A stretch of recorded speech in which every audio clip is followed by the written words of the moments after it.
Diwali special आज चकली भाजणीचं पीठ कसं करायचं हे आपण बघणार आहोत। तर हाय हॅलो नमस्कार, कसे आहात तुम्ही सगळे? मजेत ना? आय होप तुम्ही सगळे मजेत असाल, आनंदी असाल। तर आज आपण बनवणार आहोत दिवाळी स्पेशल चकलीचं भाजणी पीठ, ते पण घरीच। विकतचं आणल्यापेक्षा तुम्ही घरीच बनवा, अगदी सोप्या पद्धतीने आपण बनवणार आहोत। तर चला बनवूया। तर त्यासाठी मी इथे घेतलेले आहेत तांदूळ। तर तांदूळ हे 2 वाट्या आहेत आणि त्याच्यापेक्षा अर्धी 1 वाटीभर हे चण्याची डाळ घेतलेली आहे। तर म्हणजे तुम्ही जेवढे तांदूळ घ्याल ना त्याच्यापेक्षा अर्धी चण्याची डाळ घ्या। असं तुम्ही कितीही जास्त करत असाल ना तर याच पद्धतीने प्रमाण घेतलं ना मस्त अशा चकल्या तयार होतात। तर मी 2 वाट्या तांदूळ आणि 1 वाटी चण्याची डाळ घेतली आणि त्याच्यापेक्षा 1 वाटी चण्याची डाळ होती तर त्याच्यापेक्षा अर्धी म्हणजेच अर्धी वाटी मुगाची डाळ घेतली। आता अर्ध्या वाटीपेक्षा पण कमी म्हणजे पाव वाटीभर इथे मी उडदाची डाळ आणि तेवढीच आपल्याला घ्यायची आहे। उडदाची डाळ घेतली आहे तेवढंच आपल्याला घ्यायचं आहे। साबुदाणा पाव वाटी आणि पाव वाटी जाड पोहे।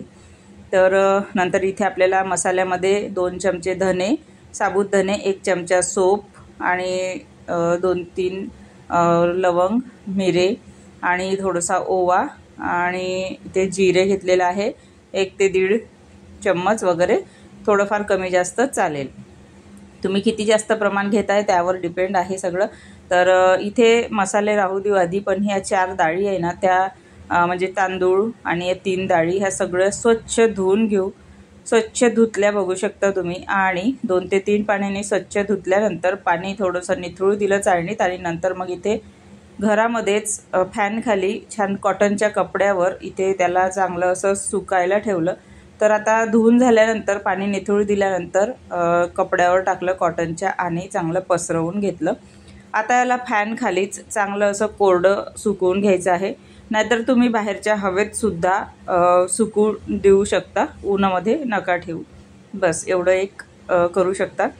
तर हे बघा अशा प्रकारे चांगलं याला पसरवून घेतलं फॅनच्या खालीच। नंतर मग इथे चण्याची डाळ, मुगाची डाळ, इथे उडदाची डाळ आहे आणि तांदूळ, तर हे चांगले सुकू द्यायचे आणि मध्ये मध्ये थोडंसं याला हात मारत राहायचं म्हणजे चांगल्या पद्धतीने लवकर सुकल्या जातील। आता इथे बघू शकता मस्तपैकी असे तांदूळ जे आहे एकदम ड्राय झालेले आहेत, तुम्ही बघू शकत असाल।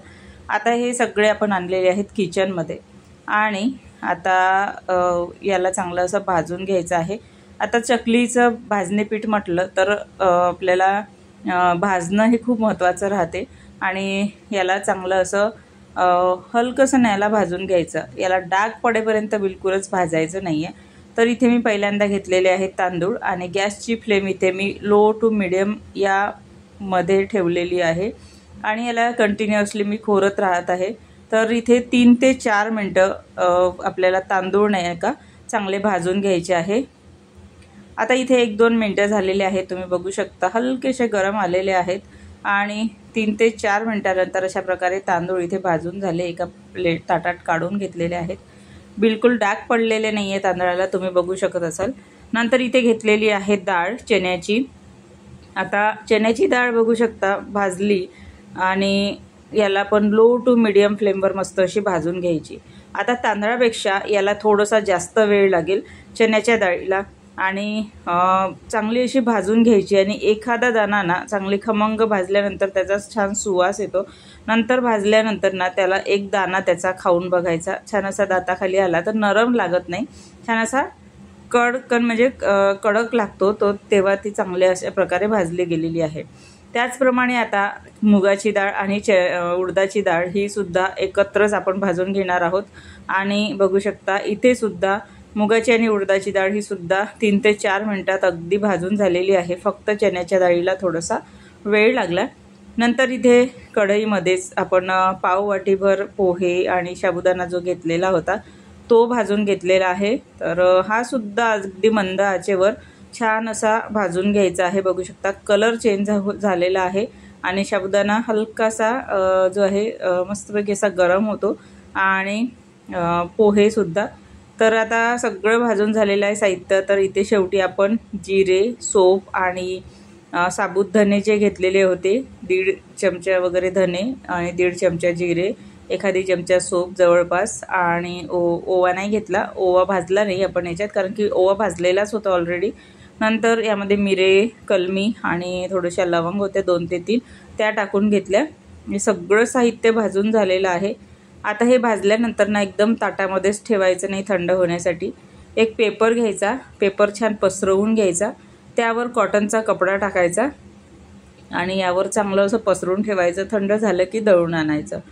तर हे जर ताटातच ठेवलं ना तर घामिजल्या जाते आणि मग ते थोडंसं जे हे आहे आपलं भाजलेलं ते सगळं म्हणजे नरम किंवा घाम सुटू शकतो, त्याला पाणी सुटू शकते अशा प्रकारे थोडंसं. त्यामुळे अशा प्रकारे याला खाली पेपर आणि एक कॉटनचा कपडा त्याच्यावरती ठेवून असं त्याला पसरवून ठेवायचं आणि सुकवून त्याला मस्त असं म्हणजे थंड होऊ द्यायचं आणि दळून आणायचं. अशा प्रकारे आपलं चकलीचं भाजणी पीठ तयार आहे. आता याच्या चकल्या बनवून घेणार आहोत, तर याचा व्हिडिओ तुम्हाला दुसरा येईल आणि तो सुद्धा नक्की बघा. तर अशा प्रकारे हे बघा पीठ इतकं मस्त तयार झालेलं आहे आणि मस्त असा सुवास येऊन राहिलेला आहे.